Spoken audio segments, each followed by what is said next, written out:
So I always start to think like it's like Hollywood Squares. I know, right? But it's an old show, so I don't bring it up because people go, "Oh, that's an old show." I said, I think Hollywood Squares is going to have a comeback now that we have Zoom or the Brady Bunch too. So welcome everybody. So glad that you are joining us for this conversation with Assemblyman John Bramnick, a Temple member at Temple Emanu-El in Westfield. I know we have a lot of members of our congregation here, but we also have Reformed Jews from across the state joining us as well. So we welcome you who don't live in District 21 as well, but are excited to have a conversation with John. Assemblyman Bramnick, I thought you were going to give us a little bit of a news this past Friday by announcing that you are going to be running for Senate on this Zoom call, but you decided a little earlier than expected. But I had decided not to run for governor. I didn't know Tom Kean Jr. at that time was going to determine that he wasn't going to run again for Senate, so it kind of worked out. But I had gone around the state in my position of being not endorsing Donald Trump and not supporting Donald Trump and speaking about Donald Trump didn't play well as I went from county to county. So, I realized at that point now, post-Capitol riot, if that had happened a month, I mean, nobody wanted to happen, but if it had happened a month before or 2 months before, it might have seriously changed my position. But I was unable to get the real support at that point. So I decided to just stay in the legislature. Right. Well, we're excited for your upcoming election for in the Senate. But today we're really going to talk to you about your current position as Assemblyman. Sure. What about District 21, about the certain things that are happening in New Jersey and the priorities of your legislative session this upcoming year. But before we do that, I just want to introduce one other person who's on this call, Sarah Blaine. Sarah Blaine is the lead organizer for the Religious Action Center of Reformed Judaism New Jersey organization. And she's just going to share a little bit about what RAC New Jersey does, because this is a Temple Emanu-El event, but we're partnering with RAC New Jersey as well to really show what Reformed Jews are all about in our great state. So Sarah, can you take it away? Absolutely. Thank you so much, Rabbi Prosnit. And it's great to meet you, Assemblyman. So the New Jersey Religious Action Center of Reformed Judaism, which is way too much of a mouthful, so we just call it RAC New Jersey, launched in August of 2020 with the charge, based on months of virtual house meetings that we did congregations across the state, to find meaningful ways to mobilize our communities to make systems level change, specifically that will make a meaningful difference toward increasing racial and economic justice in our state. So that work is underway through the efforts of our RAC New Jersey research team, which we've constituted since August, that's been meeting with organizations across the state to learn about what they're working on that addresses these issues so that we can advocate in partnership across lines of difference. For those who are here who are interested in RAC New Jersey, we will be coming to some final issues that we will consider working on that we will present to our congregations across the state in early to mid-March. So look for that invitation coming up, because we would want to have everyone's feedback to make sure that what we're going to work on resonates across the state. But we know that our advocacy on whatever that issue is won't be effective unless we can build relationships with our public officials, which is why we've invited the Assemblyman here today. No one party fully represents our values. We are nonpartisan. And what excites me most about RAC New Jersey is what I'm going to show you in 1 second, as soon as I can find my share screen, which is what I call our credentialing slide. And this is, we have congregations, 45 congregations, located in 27 of our 40 legislative districts across the state. So any district there that's not blacked out is where we have a physical building. We have congregants who have shown up for RAC New Jersey stuff, whether it's our launch or beyond, in an additional 7 districts. So far we have coverage in 34 of our 40 legislative districts. And if we can harness that to work together, it gives us an opportunity to be a meaningful voice for justice in our state.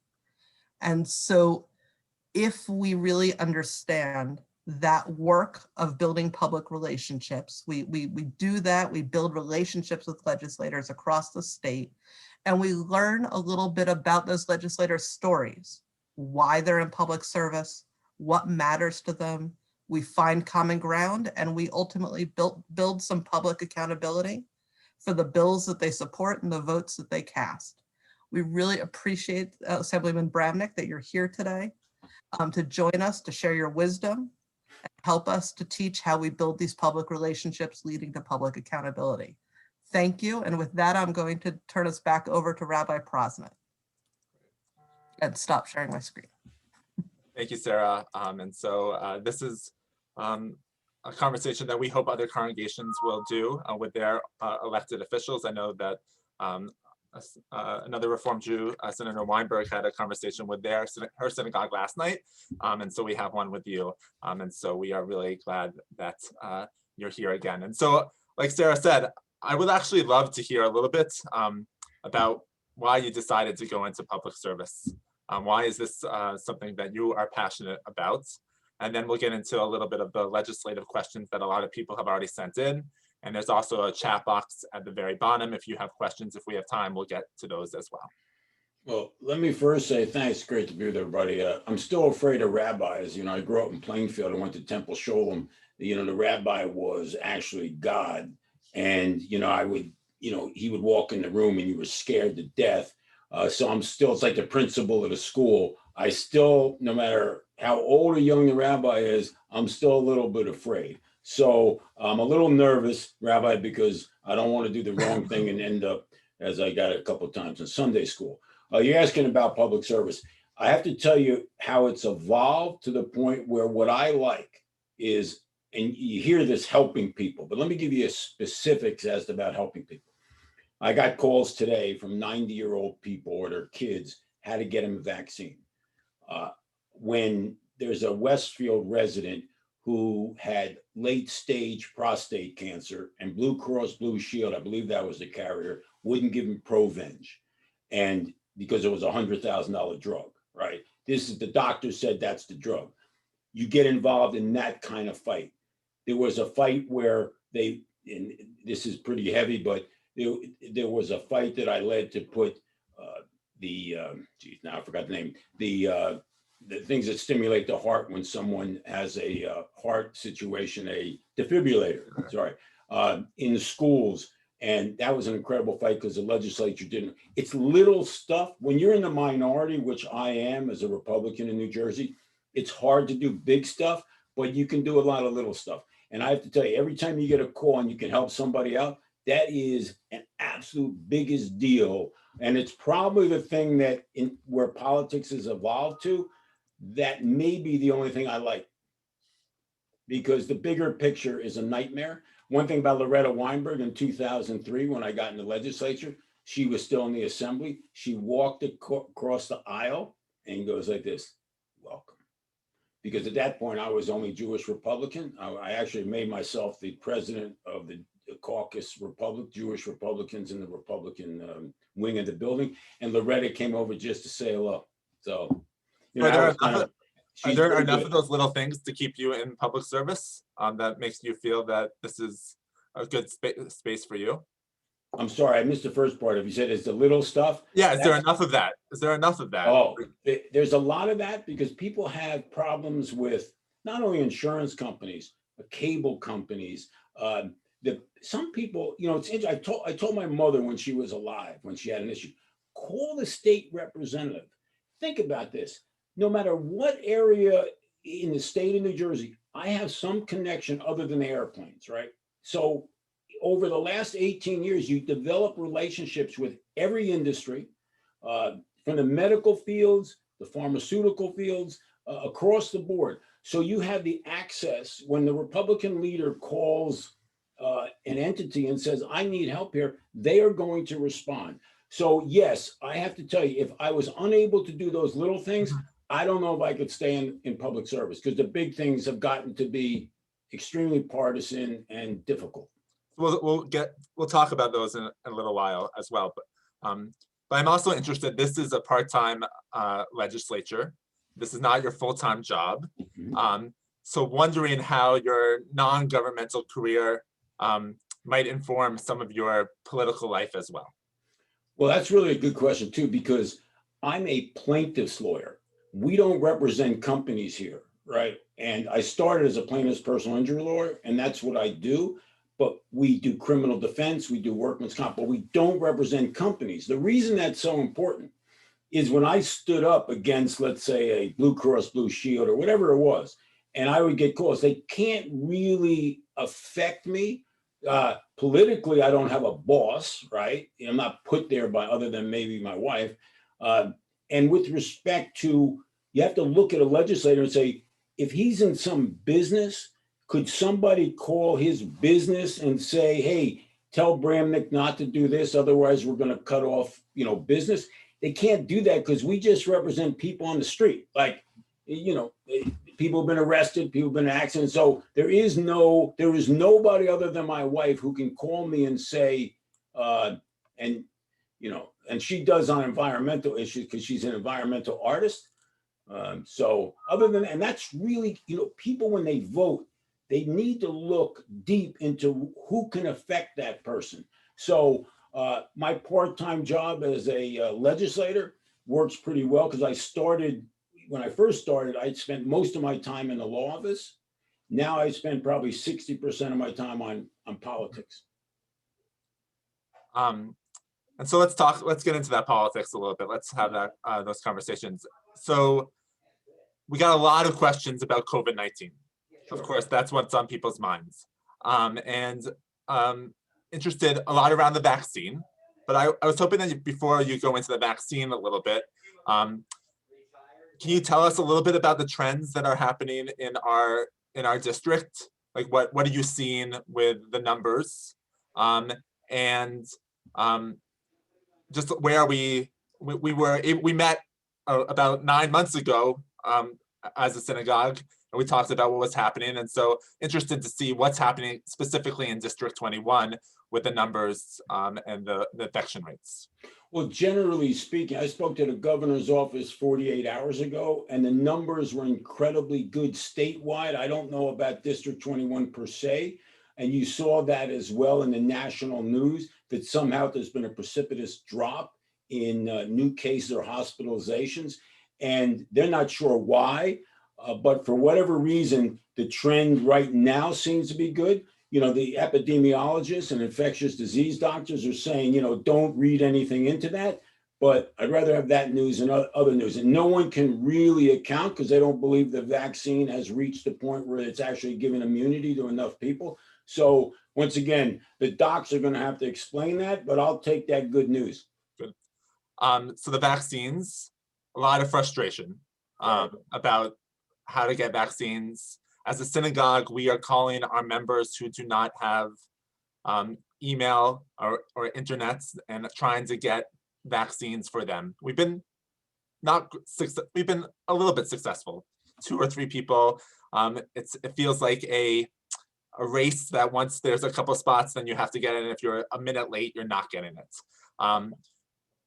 How can this vaccine rollout be better? Are there things that you can do legislatively that can help assist people who are perhaps don't have internet or access as much as perhaps I do to get that vaccine? So let me start with the big picture, what I think should be changed. And I spoke to Governor Murphy about this. I don't like the fact that there's not a state complete rollout. The governor and his administration, by executive order, has decided to allow counties to do this. So for example, Essex County, and Joe D, I got to tell you, Joe D, the chief executive over there, has done a good job. But the point is, he is actually excluding people outside of Essex County. So when I said to Murphy and his administration, like, with all due respect, there should be one center location, and therefore you can then prioritize things, but you're prioritizing things by county. So I got a Warren County freeholder who called me and goes like this, we're doing a great job up here. I said, whoa, I'm not criticizing what you're doing. But with all due respect, there was a lot of criticism of the federal government because it had done in a piecemeal way. So I think first and foremost, they should have one rollout, one website. It is not like that at all. That's number one. The computer itself and the website's a mess. So I went on the website over and over again, and this is no influence whatsoever, and I got Trenton, like the Cure Center. So I go down there. This is great.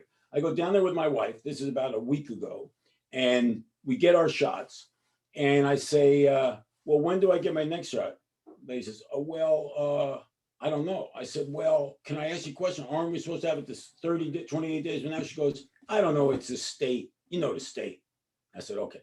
So I happened to be in the office, and the chief of the governor, George Helmy, called me on something else. I said, I'm sitting here in Trenton. Why isn't this happening? He goes, oh, yeah, blah, blah. They still haven't given my second date because the entire computer system is either overloaded, undermanned, or poorly. So let me get to your other question. Can I just follow? So what? Yeah, go on. There was a question in when people were registering for this. What should that person do? What should you do if you haven't got your second date? Well, the second shot, actually, from what I spoke to the governor's office, was it will be in the exact same place on the 29th day. You will get notification of that. And if you don't, and you're a week or 10 days out, I'll give everybody my cell phone, and I will make sure that you get contacted. But this is directly from the governor's office that you should show up on the 29th day, I'm sorry, that's a Moderna. Right. Pfizer, I can't remember, 21 days or whatever it is. So you should hear. And if you don't, I'll give you my email, my cell phone, and you can call me anytime on that. But I expect them to fix that very soon. Well, I shouldn't say that. I would hope they fix it very soon. So getting back, there should be one, you should not have each county doing their own program and keeping people outside of the county. That limits access, and it's done, in my judgment, for political purposes. In other words, the Essex County group would love to show to their Essex County people, hey, listen, we got you the vaccine. Union County has the same thing. They're not rolling out very well, though. Right. And I think there's a lot of frustration in that sense. Is there ways that we could, we know that we've seen some studies about the inequality of vaccines for perhaps people of color or underserved populations in our state. Is there ways that the legislature, you as Assemblyman, can help make sure that those people are getting vaccines? Sure. I have to say that on that regard, Governor Murphy does a pretty good job. I think regardless of whether we have other issues between Republicans and Democrats, he works very hard to serve and help people in communities of color or underprivileged, as we say at times. And I think he's worked well with Ras Baraka, the mayor of Newark. And I think most of the urban mayors believe he's reaching out. And so I think, at least in that regard, Murphy's really working hard in that regard. Great, thank you. So is there anything else you want to just share us about COVID-19 response? Okay, I would say if you have a situation that you really believe is critical, okay, you've got a 90-year-old relative with underlying situations, I've got a few options. I don't want to put them out there because the options, but if you go to John Bramnick at johnbramnick.com comes to this, right? Or I'll give you my cell phone. It's 908-591-9245, 908-591-9245. Send me a text, right?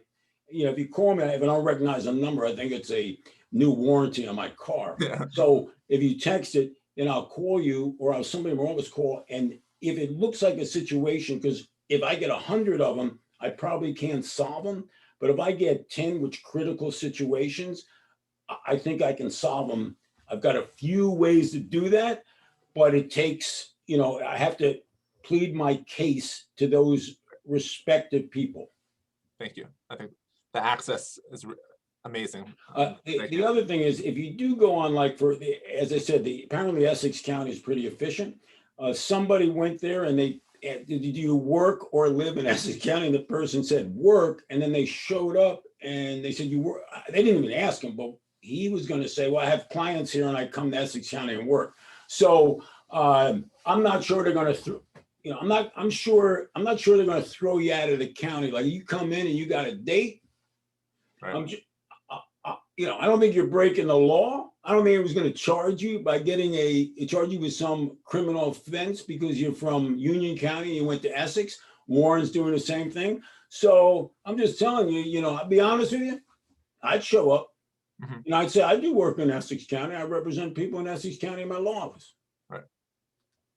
No, and there's other counties that do this as well. So I would look at the county sites. Definitely. Thank you. I think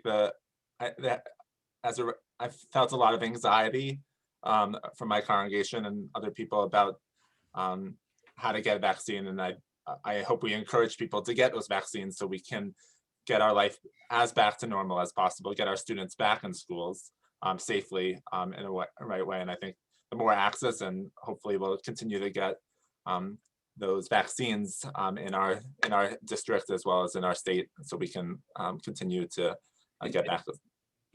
And I'm not defending this rollout because I think it could have been done better. I do think that the limitations of vaccines are a problem, but I think why it's not centered with one location, I think that's a problem. Yeah, and so on the COVID-19 front, as a parent, many people are concerned about reopening schools. Is there any legislation around that to really support the reopening of our public schools? Let me first talk about legislation. The legislature for the last 9 months has pretty much been isolated and no longer really makes any decisions. Once the governor made a determination that we're in a state of emergency, you picture this, if there's a state of emergency, we used to see it during a riot or a snowstorm. In essence, that person writes all the laws, period, end of story. So since March, since the state of emergency, the governor's been acting by executive order, meaning that the legislature is pretty much removed from the picture, except we could technically overrule the legislature. But as you know, the legislature is dominated by large majorities by the Democrats. They've allowed the governor to rule by executive order. I'm not saying he did a terrible job. I'm saying there's parts like, for example, schools. There could be a determination that teachers are a high priority, such as, you know, hospital workers or first responders, right? That determination has not been made, though I've gotten a lot of requests to put in legislation to say, you know, we got to get the kids out of the house, driving some of the parents crazy, right? So teachers arguably could be considered frontline workers, and that might open the schools faster. Right now, it's been the governor determined that each municipality or entity or board of education would be making these decisions. So if people in Westfield determine or in Summit determine they wanted those schools to be open, the governor is giving these local boards of education discretion to open. So it may not be totally up to the legislature. It's really municipality by municipality. Mm-hmm. Right.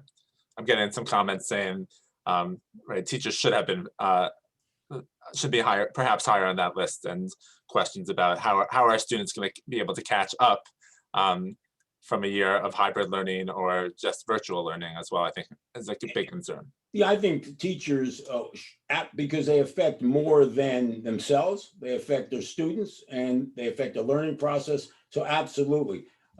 So yes, I agree with that. And I've said, and when I've received that information, I immediately transfer it. And then remember, and then what the administration does, they say, well, it's up to the municipality. Well, not vaccines. Vaccines are up to the executive order of the governor.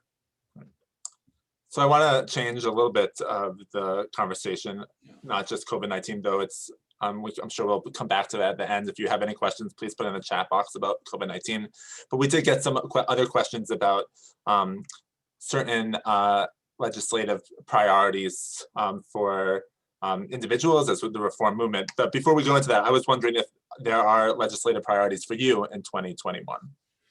Well, I think first, absolutely most important thing is when I first got in the legislature, I actually introduced a resolution about civility in the state. and I was laughed out of the State House. Actually, the international media was saying John Bramnick wants to punish you if you're not nice to each other.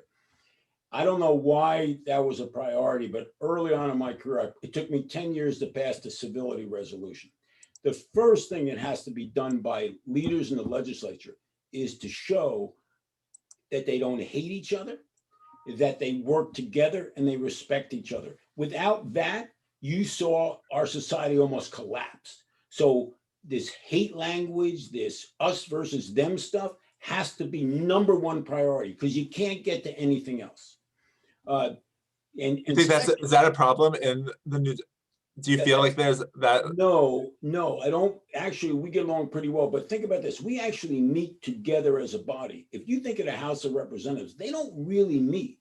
They come in and vote by credit card, so they don't really spend time with each other. We spend time with each other. We actually have pretty good relationships. But what I'm saying is the atmosphere out there. We have to show that this is respectful debate and a difference in policy. So that's always been a priority to me. And I just think it's important because that's your kids see that, you're modeled after that. And consequently, that was, second, one of my concerns has been from day one is that people I know can no longer afford to live here. So, they're moving to Florida, North Carolina, even Pennsylvania. So as well as my moderate social beliefs, I actually believe that government is not really good at watching the dollars, right? So priority has been from day one to really try to cap government spending, because if you don't, all these municipalities are capped at 2%. You need some kind of, it's like a budget. You need some kind of cap, even if it's 4 or 5%, but you can't raise the budget by 11%. And then that affects property taxes and that affects people's ability to live here. So, economic issues are really, really important. So I don't want to get too into the weeds there. And the basic economics, if you can't help anyone if you don't have any money. So and people leave the state, which they have. It's been a serious dilemma for us, even in terms of budgeting. Right. So there was a couple of questions I received about the taxes, and so maybe can you just go a little bit more detail in there, like about the getting salt back, federal tax returns. What is there anything? Well, I think maybe now the SALT, which I spoke out against that legislation, and people try to argue, I'm not buying it. And now I believe with the Democrats taking over the House and also the Senate and a Democratic president, I'm convinced that the New Jersey legislative team will be able to restore SALT. I mean, that's my guess, because I know it's going to be a priority of the Congress people from New Jersey. Yeah. So a couple of our legislative priorities for the reform movement and for RAC New Jersey is the Reproductive Freedoms Act, which codifies Roe versus Wade into law and helps to ensure access to reproductive health care for all who need it, regardless of ability to pay. The reform movement for a long time has strongly supported reproductive freedom for all. And New Jersey has a history of having bipartisan support for pro-choice policies. So we had a question: do you support this bill? And if so, why? And if not, under what conditions might you support this bill? And what can there be avenues for bipartisan support for it? Let me start by saying I have been a pro-choice Republican since I've been in the legislature. Probably I'm one of maybe 4 pro-choice Republicans in my caucus. I don't know the specifics of that bill, but I can tell you this: based on the legislative makeup in Trenton, I don't think you have to worry about anyone taking away your reproductive rights. I've had people run against me who in primaries who did not like the fact that I'll say pro-choice, but I can't tell you about that specific piece of legislation. But I don't think we have to terribly worry in New Jersey, at least in the near term, of anyone limiting or reducing reproductive rights. I don't see, the only thing I can see is expanding. I mean, There's no movement in that. There's no movement at all in that direction. There may be with a few pieces of legislation from conservative Republicans, but they're not going anywhere. They're not getting posted. It's not happening. So I worry about the things. If there was a movement to try to take reproductive rights away, I would fight that, but it's just the opposite. I think on a federal level, people perhaps might be concerned. And so in order to make sure that our states, that there are not limits, we might have to say, put a Reproductive Freedoms Act in place so that so it can be codified. Well, you think about the fact that even when the Republicans were in charge of both houses and the White House, that didn't even happen. So in New Jersey, and I think generally right now we've got 1 million more Democrats than Republicans in the state. And even within the Republican Party, I think most of my Republican allies are reasonable people. There are a few crazy people. But bottom line is, I don't think we have much to worry about in that regard. Right. Yeah, I think if there are some old laws on the books, I think in New Jersey that aren't great for abortion access, and so Roe versus Wade might be overturned in some way. I would support 100% making Roe versus Wade legislation or constitutionally mandated. I mean, that's right. And let me tell you, I've said that in many meetings, and you can imagine, as I go around the state. But I realize after a period of time that people would rather hear the truth and that you're authentic than trying to blow smoke. 100%. And I thank you for being authentic with us. And I think that's really a true attribute to who you are. So thank you. Another conversation, a lot of questions came up about incidents of anti-Semitism and white supremacy. It seems to be increasing in Westfield. We saw a recent episode with a white supremacist group having stickers on poles in South Side, close to where I live. And so are there things that the state government could be doing to address anti-Semitism in our state? Rabbi Graywall, who's the Attorney General, and I don't know if Rabbi is a Sikh. He wears a turban. He's a good friend. We go out and play golf. I can tell you that one thing about this Attorney General, who's a personal friend, he's not going to allow, and he will chase down any type of racism, anti-Semitism, anything that even looks like any of that. I can tell you that I'm not going to tell you the whole story, but I will tell you that about 19 years ago, the FBI was in my office based on phone calls I was getting in terms of joining certain places and being involved in certain places that didn't have a lot of Jewish people. I know exactly what that deal is. And a lot of people will come up to me, is my favorite. They'll come up like this. And I'm a Republican, they'll go like this. Somebody said you were Jewish. I go like this. Really? Somebody said that? I go, yeah. They go like this. Oh, okay. Like, look, I've seen this deal my whole life, right? I get it, right? They go like this. Oh, right. Uh-huh. So, look, I get the deal 100%. I believe that at least the way the state government views this now, that no one would tolerate it whatsoever. I mean, to one degree, I'm glad I live in New Jersey because we're a diverse state. But I get the anti-Semitism because remember, I hear it because people go like, Bramnick, they're not sure if it's Jewish or not, right? They see Jon, like, kind of thing. It actually goes underground what happens, and people don't talk about it.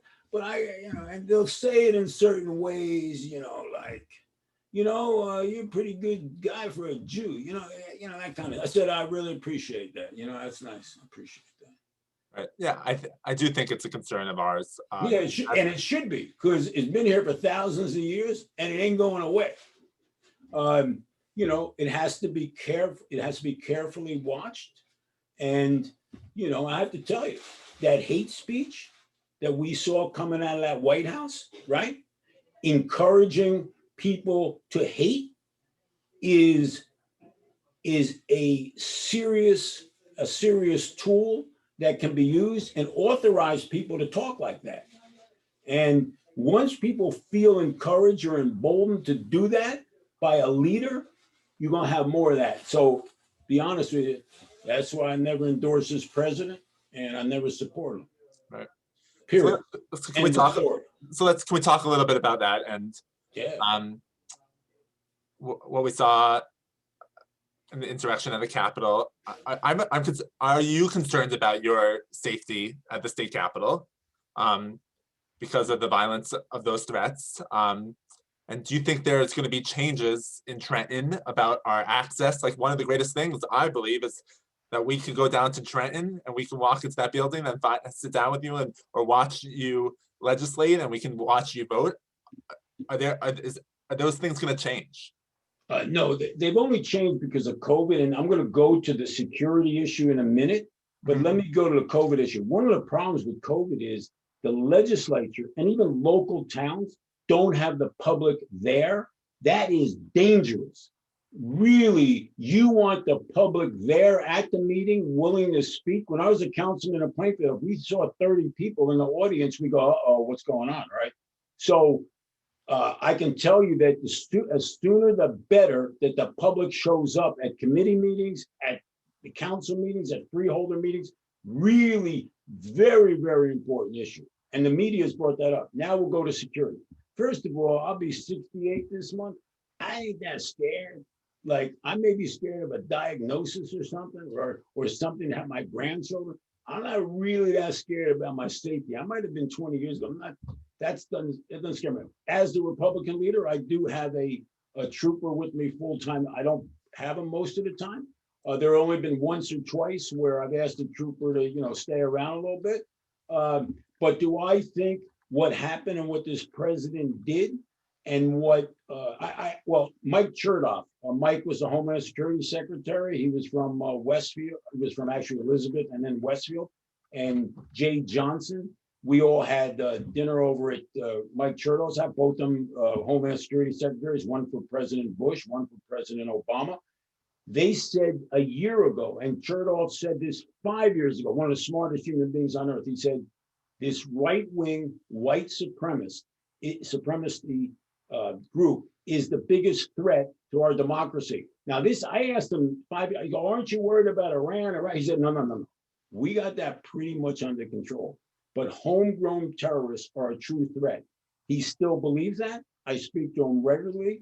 I think the fact, and here's my concern, the people trying to take over the Capitol, right? That was before the Biden administration even did anything, right? So can you imagine if they start to move on any kind of bill involving gun rights or something like that? This is when you see people who are that violent, right? And they believe, that somehow there's election fraud, et cetera. These are dangerous people.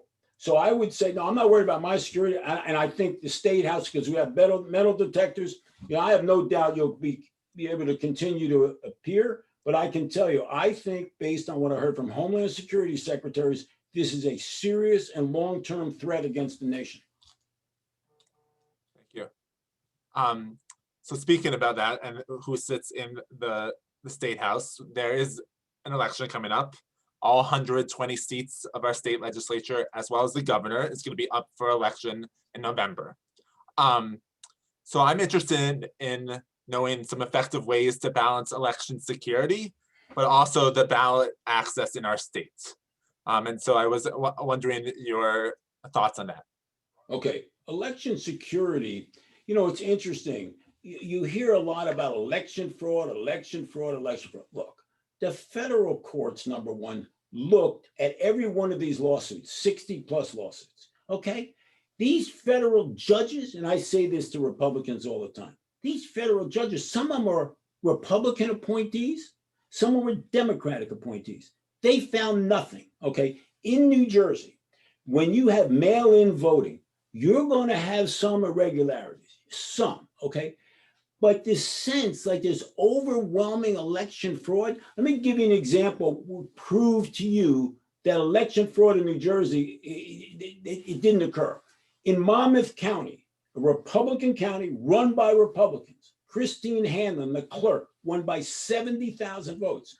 President Trump won by 10,000 votes. Morris County, run by Republicans. Typhoon Celine, the freeholder, won by 13,000 votes. President Trump lost by 12,000 votes. Tom Kean Jr. lost by 5,000 votes. President Trump lost by 43,000. There was no election for it. They didn't like the guy, okay? These are Republican districts or Republican counties, or I shouldn't say districts because Tom didn't win that. But my point is this whole concept, Trump now look, I guarantee you somebody voted for somebody in a mail-in election. Now, if I had my way, I don't think there should be an all mail-in election. If you want to mail in your vote, that's great. I think that, I don't think that's a great system. I think you should have early voting. You should have vote by mail if you'd like, like we used to call it absentee voting, and you can vote in person. But this election fraud, I don't want to even hear it. Is there voting legislation? Are we going to have an all-mail election again in November? Well, we go back to the fact that this government is still under executive order. Mm-hmm. Now, this all mail-in election was part of an executive order, but then the state legislature voted to agree with the governor because I think he wanted cover. I got to tell you, I think that people should have had the option. This was just, you could only vote by a provisional ballot. To me, if people could go to the stores and they could go, now the problem was there weren't enough poll workers who wanted to be there. So though I believe in the fact that it should be optional this year, the problem was getting poll workers there and really filling those positions in these places. So I'm hoping that by November, that based on vaccines, that we'll be back to some sort of normal voting process. Thank you. I'm going to turn over to Sarah, who has a question about constituents. And Sarah, do you want to take it away? Sure. Would love to hear a little bit from you. As you know, we're relatively new to doing this work on a statewide level. What gets your attention as a legislator in terms of numbers, in terms of making you say, wow, people are really paying attention to this bill? Like how many calls, how many emails, what kinds of meetings? Like, well, first you want them coming from your district, right? So when I get 100 emails and there's 4 from the district, I'm not kind of like overwhelmed at that point. I may or may return everybody's letter, but so one, you want to keep it district specific because, bottom line is, that's who votes for you, 1. 2, if it looks like every letter's the same, that has some effect, but I think in addition, you should call the legislative office, because my legislative office in Westfield will call me and say, we got 30 calls on the bill for tomorrow. Mm-hmm. And the people sound like they're really concerned about this, right? So phone calls, I think, are important. Emails, the number of emails and where they're coming from is important. And if somebody writes you a handwritten letter, just so you know, because every day now they bring over the mail. There's a handwritten letter from somebody. I mean, like it looks different. So doesn't hurt. I mean, I'm not, I just think it gets your attention. Mm-hmm. Also what the issue is, because there are certain issues where I've made up my mind, right? Mm-hmm. But I'm going to give you an example. You may or may not like this example, but let me just tell you. The Democratic majority, when they take a position, it's very hard to change. But the people who are anti-vaccine, the first time I have seen in the history of Trenton, they came down in numbers from every district. They stopped the mandatory vaccine bill. And I have to tell you, no one down there would, and this is a bill led by Steve Sweeney, the president of the Senate. And remember, president of the Senate doesn't like to lose. It's bad for his image, and he doesn't want to look like he lost anything. They went to every legislative office. They called at the law office. They call everybody. They never stopped. They got numbers in your district. And I have never seen, and they were passionate. Remember, the passion here, they believe their kids' lives were at stake. And I was going to say, they never get between a bad bill and a mom. I'll tell you right now, you get a bunch of moms who are mad, like at the Board of Education, or let me tell you something. I mean, dads, don't get me wrong, but when the moms get together like they did on the vaccine bill, they were able to stop, and they brought thousands of people to the. I've never seen anything like it before. So passion, and you have to call and say, I want to speak to the legislator. Just don't view, I live in Westfield. I want to speak to Bramnick, and I will return your call. Now, sometimes people are just so mad they don't really want to hear what I have to say. Is that old Danny Thomas story? He's stuck on the highway and his car's stuck, and he's going to walk to the gas station, and he's walking to the gas station. He said, they'll never give me the wrench. All I need is a wrench. He's so mad, he just punches the mechanic in the face, right? So most of the people, by the time they get to me and they're so mad, they just want to punch me in the face. So if you call, all you have to say, you live in a district, right? You want to talk to me? And you're like this, I have a discussion with you. But I think those calls, because they'll call me immediately, 40 people call. And they're from Westfield, or they're from Summit, or they're from New Providence, or they're from Garwood. But like this, got it. So that really, I think a lot of calls to remember, there are certain, I'm in a swing district, right? My district is actually a little bit more Democratic than Republican. If you're in, and this is one of the problems, gerrymandering so bad. If you live in Sussex County, your legislators are Republican and win by overwhelming numbers. You call them on an issue that they don't really care, right? That's why gerrymandering, we should have as many swing districts as possible, because if you're in a swing district like District 2 in Atlantic City, District 38 in Bergen County, these legislators, they better be careful how they vote. But if you're a Democrat in Essex County in Newark like this, and you call, you ain't taking them out. Or her out. Yeah. So as a rabbi, I'm interested if your Jewish values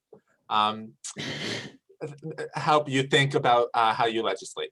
Oh yeah. Well, remember when you sit around the table and your father goes like this, there's no sekel, or all those kind of words. There's something, it's hard for me to pin it down on Jewish values, but Jewish common sense. Like I learned how to try a case. And somebody said, who you pick a jury, you get the Jewish grandmother, she'll give you something, right? So you think about the common sense that you learn in the household, right? There's this, I'm not sure, there's probably a word for it. It's like, how do you explain the fact that there's this reasonable middle ground common sense thing that you learned at the dinner table, right? And you're also thinking about other people, right? And you're thinking about oppressed people as well. And one thing I go crazy about are bullies, right? That's one of the reasons I could never endorse Trump, right? As a Jewish person, because you live this, that people are looking at you. Not everybody, like, we've been oppressed in situations, been discriminated. So we're very sensitive to somebody who's getting picked on, or some group that's not being treated fairly. As I said, I can't put it into Jewish law, but I can hear my mother and father sitting there, or my grandfather sitting there and saying stuff, just like all of us had. You can't really, you hear somebody talk who's got no common sense, and you go like this. Not Jewish. I'm not saying everybody is. I'm not saying that everybody is not Jewish. I'm just saying there's something about, what, that's how it affects me. Just, my dad had a retail store in Plainfield. So you grow up 7 days a week dealing with the public. Just what he would say, like somebody comes in and says, hey, Herb, I want to fight you. I go, like, over something. And I go, Dad, you going to fight him? He goes, fight him. He goes, I'm running a business here. I'm not in the fight business. I want to go outside and fight. I got customers. I don't know. I could give you 100 examples of that. We can explain that to each other, but right. So one of the things we talk a lot about is protecting the stranger in our Jewish tradition, and seeking justice. And so something that I'm thinking about a lot is about the history of redlining and discriminatory policies that have led to like large gaps in wealth between Blacks and whites in New Jersey. Is there something that the state can most effectively do to reduce these gaps? Well, I think you're starting to see nationally a movement. And remember, when I was in Plainfield, I was the only white guy on a basketball team. I lived in pretty much an urban center. Only recently have I seen a real change in terms of recognizing, and it could be, since we had the murder, right? I really believe that you're starting to actually see a movement in this country, and it has to come from the national level, recognizing the disparities. And as I said, one thing Murphy does well, and he does it well, I think he is seriously committed. He's seriously committed to changing things in regards to, I don't think there's a lot of redlining going on. I think that for a long period of time, the banks and, let's say it could be real estate brokers, I don't think that exists. I think though, there has to be a lot of policies to make sure people have opportunity. And if you're stuck in an urban center with no opportunity, you're going to fail. But I think New Jersey's pretty good at that stuff, actually. Well, thank you. Our time is coming to the end. And so this hour went by really quickly. We have had a lot of chats in the box, just thanking you. Lori Heitner said she grew up with you at Plainfield High School. Oh, where's Lori? Where is she? She's on the screen. I gotta go. Is there a picture here or not? No, I don't know if she's on the screen, but I think she's somewhere. I just want to point out one thing. What happened when I ran 2019, because I got to tell you, I've made some mistakes in my legislative career, but I can tell you right now, since I've made those mistakes, I vote my conscience and I say the truth. So what happened was in 2019, these two guys get a meeting with me and they go like this: if you don't endorse Donald Trump and apologize for everything you say, we're going to run against you in the general election. Okay, I'm sitting there with the chairman of the party, the state senator, all of the Republicans, and they're looking at me go like this: you can't let them run on the ballot because you have the Democrats here, you'll have those so-called pro-Trump Republicans here, and you're going to be in the middle, and they're going to take enough votes away from you. So I'm going to tell you right now, I looked at these two guys and said, do whatever you want, okay? In terms of my career, right, I got to tell you, that was a moment, I'll try to not use any bad language here, but I'm just saying, when you stand up for what you believe in, and I've made some mistakes, let me tell you, I got to tell you, I have had some votes in the last 10 years that, I've said I'm sorry. That's why we have Yom Kippur, so that's good. Yeah, okay. So I have to tell you, people, and let me leave you on this note. When you see a politician read the polls and then repeat what the polls say, the problem with that is, and I told political advisors there, that people want to see whether you're authentic or not. If you say I'm a lower tier, blah, blah, blah, blah, that's what it sounds like. So I'm going to give you an example. The reason Donald Trump won is because he sounded authentic, right? People go like this guy, wow, look at this guy says anything he wants. So the polling on the issues, whatever they be, were not as important as whether you believe that guy believed what they said. So when you're talking to people, you can tell people the truth. If you do it in such a way where you're authentic, I think they can still like you. Well, we saw your authenticity this afternoon, so I thank you. And I would love to work with you on the reform movement on the Reproductive Freedoms Act. I'd love to have a longer conversation and see if that's something that you can really help us with moving forward too. Well, just so you know, if the Democrats want to pass it, okay, they'll pass it, right?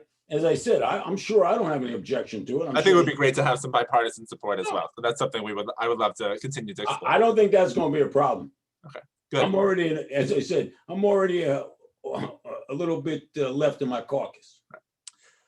So I thank you, John, for just being here, for being a Temple member, for representing us and just really being your authentic and self, of course, and giving us access to you as well. I think it provides a lot of comfort to our congregation, knowing that if you're having trouble with the vaccine, please reach out to Assemblyman Bramnick. If you have any issues, I'm sure there's local issues that we care deeply about. It's a really wonderful resource for our congregation and for our district. So thank you. Thank you. And just to wrap it up a little bit on a logistical level, this was one of our, this is our second conversation as part of RAC New Jersey. Last night we got to meet with Senator Weinberg. She's retiring at the end of the current session. We hope that people on this call who are not members of either Senator Weinberg's synagogue or our synagogue, that you reach out to your assemblyman or assemblywoman or state senator and ask them to be a part of a conversation like this. We have a strategy planning session next week at 7:30. So if you're interested in how can you have a conversation, please join us then. We're also looking at other ways that RAC New Jersey can celebrate other state projects like Illinois and Texas and California who are doing important justice work as well. And of course, we need your support financially. So if you're interested in making a donation to help the work of RAC New Jersey and building these connections, you can always donate to the Religious Action Center of New Jersey. So I did think about one more thing my mother said at the dinner. Is, don't get involved in politics because they'll lie about you. Sorry, Mom. Well, thank you, everyone. We're so glad. This was a wonderful conversation. I wish everyone a Shabbat Shalom and look forward to working with you, Assembly Bramnick. And have a great and stay safe and have a great weekend. Thank you. Thanks, everybody.